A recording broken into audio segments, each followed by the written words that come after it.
दोस्तों नए पुराने गाना सुनने के लिए हमारे यूट्यूब चैनल नरेश धुरे को सब्सक्राइब करें।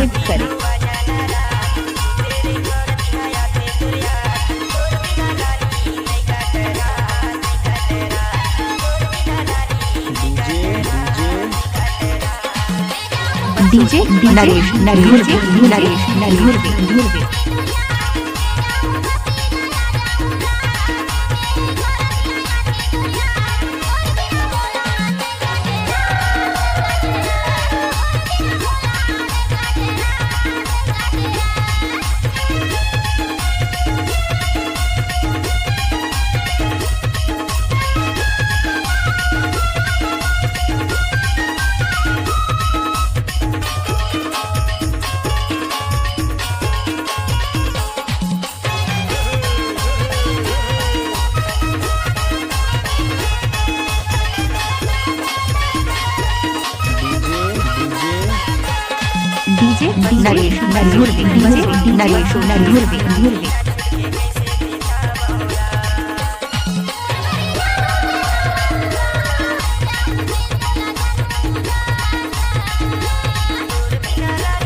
जब तक सूरज चांद रहेगा तब तक नरेश धुरे का चांद रहेगा, तब तक नरेश धुरे का यूट्यूब में नाम रहेगा।